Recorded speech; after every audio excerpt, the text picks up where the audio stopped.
নমস্কার বন্ধুরা, আজকে আমি বানাচ্ছি ঝুরঝুরে আলু ভাজা অনুষ্ঠান বাড়ি স্টাইলের। আমি একটা নতুন উপকরণ দিয়ে বানাবো, এটা অনেকেই আপনারা জানেন না। তা ভিডিওটা আপনারা শেষ পর্যন্ত দেখুন, তাহলে ভিডিওটা দেখলে বুঝতে পারবেন। এখানে আমি 4টে আলু নিয়েছি। এবার আলুর খোসাগুলো আমি ছাড়িয়ে নেব। আলুর খোসা ছাড়িয়ে নেব আমি।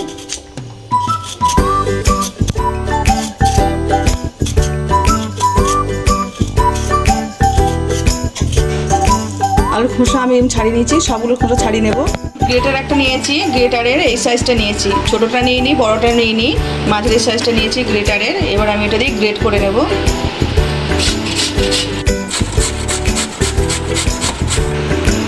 আলু সব গ্রেট করা হয়ে গেছে।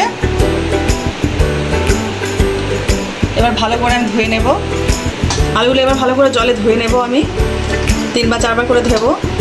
না ধুলে এই কষগুলো থাকবে, তো ওই জন্য অসুবিধা হবে। তো আমি 3 বা 4 বার ভালো করে ধুয়ে নিয়েছি, জলটা ঝরিয়ে নিয়েছি আমি।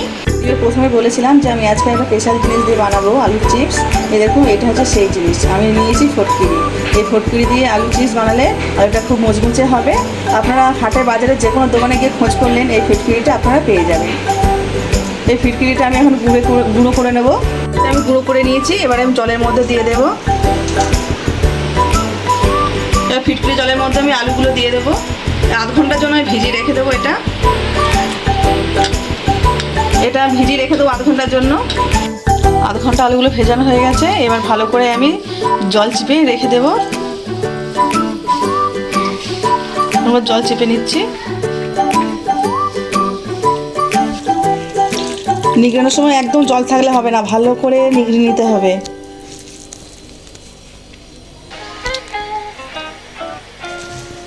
এরকম ঝরঝরে করে নিতে হবে, জল একদম থাকলে হবে না।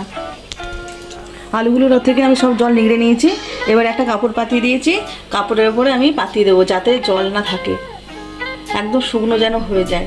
এরকম করে সব আলুগুলো আমি কাপড়ের উপর পাতিয়ে দেবো।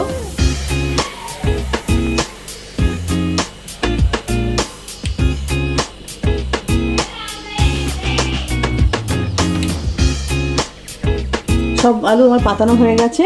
কিছুক্ষণের জন্য দিয়ে দেবো যাতে জলটা টেনে নেয়। আপনারা চাইলে ফ্যানের তলায়ও দিতে পারেন, দিলে জলটা টেনে যাবে।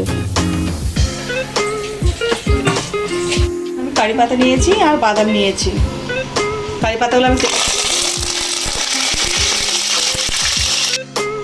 কারি পাতাগুলো ভাজা হয়ে গেছে। এবার আমি তুলে নেব।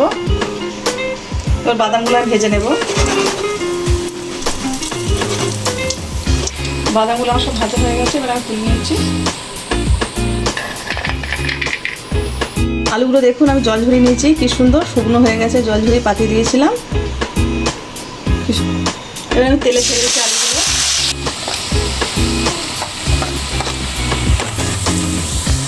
আমাদের ভাজা হয়ে গেছে। এবার আমি আলু তুলে নেব।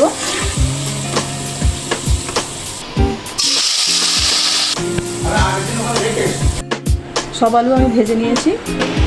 এর মধ্যে এবার ভাজা বাদাম আমি দিয়ে দেবো।